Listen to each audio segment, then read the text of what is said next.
very good evening. Welcome you all to the MET Online InstaClass.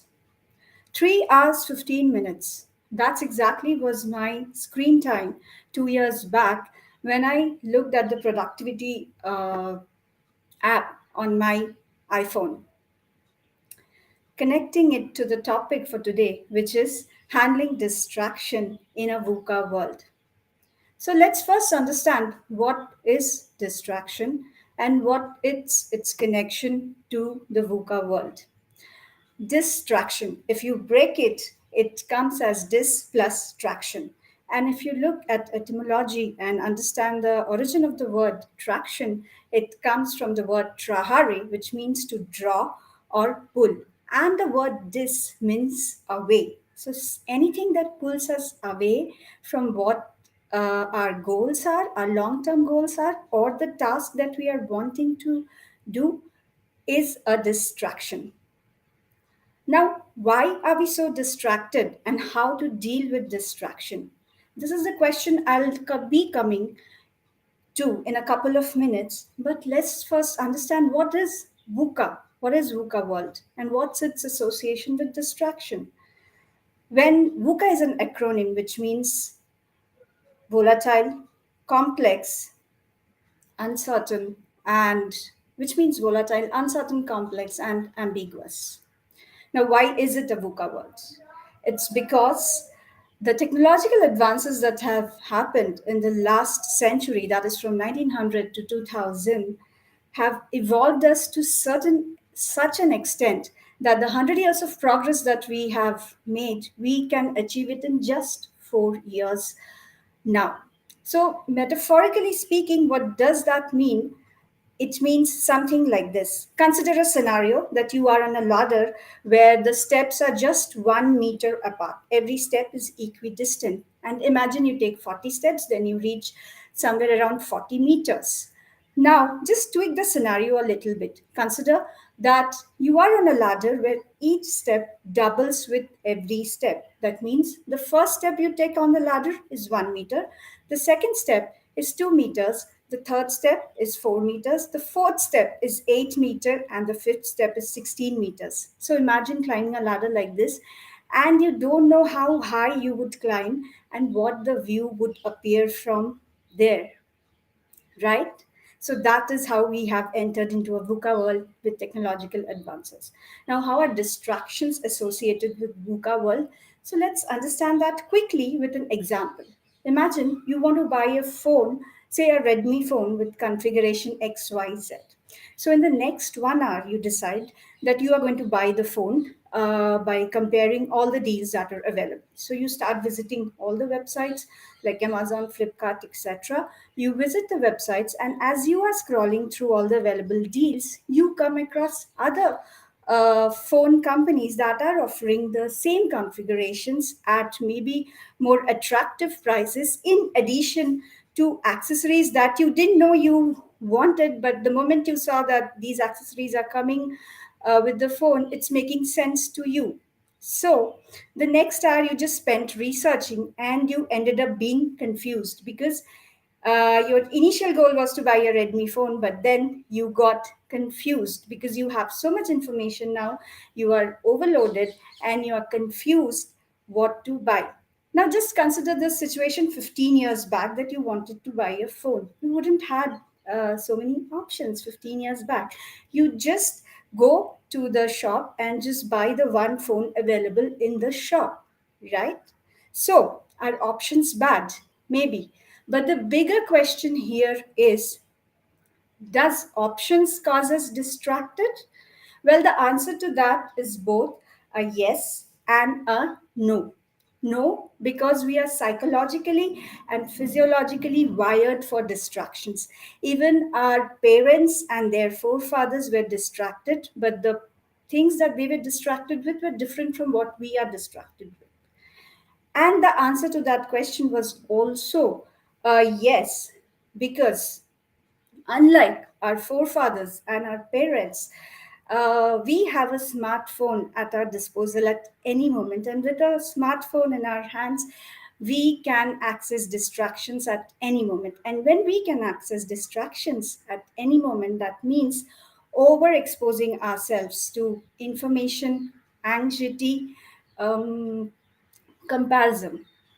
So then, how do you deal with distractions? Now, we have to understand that distraction cause us to lose our focus and our time. And although we know that distractions cause us to lose our focus and time, we carry that guilt also with ourselves that, oh my God, I spent so much time on the social media after we have been scrolling endlessly through those feeds. We have that guilt working at the back of our mind that I'm not making the right kind of utilization of my time. Yet we go and feel distracted. Why are we not able to do anything about it? Now, to understand that, we need to understand one thing, that our brains want to do something that is the easiest and that is immediately rewarding. That is the reason, maybe, that most of us love deserts, because those immediately activate the pleasure centers in our brain. That is the reason that we go on endless shopping sprees. Buying those clothes make us feel good instantly.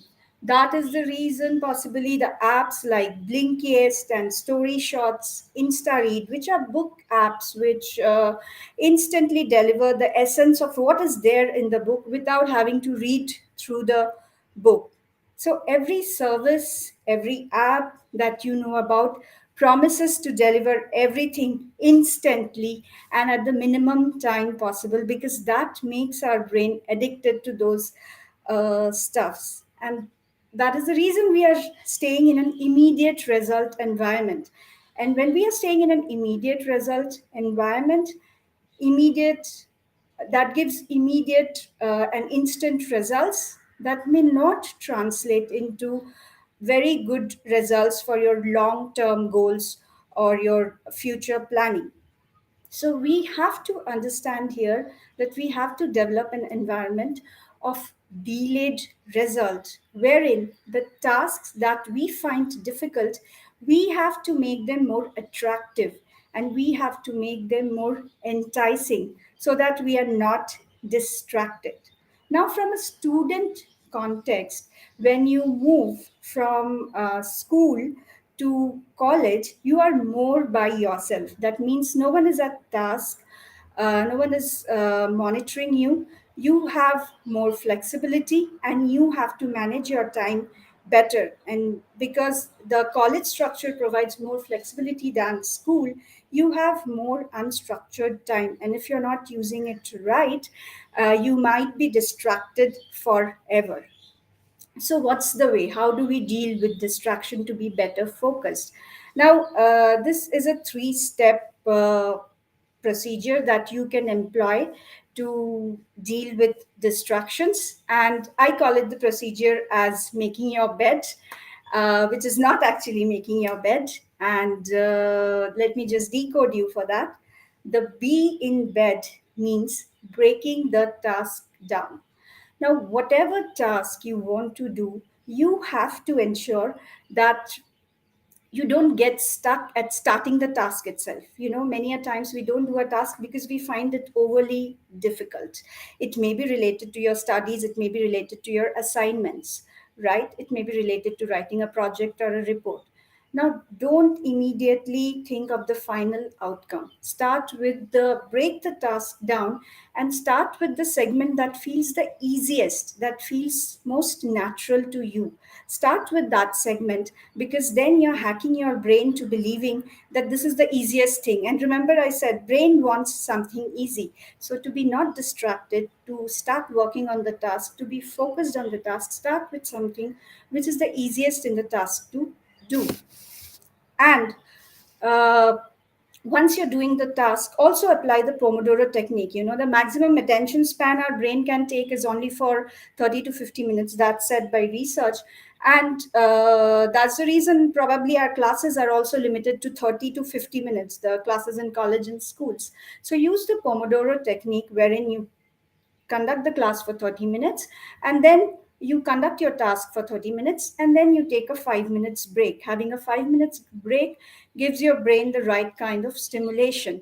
Now let's come to the next strategy, which is E, which is your environmental design. Now we need to understand that distractions happen internally as well as externally. Now internally, there are many thoughts going on in your within your mind itself. And it's said, again, research says that we have some 60 to 70,000 thoughts per day. You are stuck in your own um, internal thoughts, and you're stuck in your own rumination.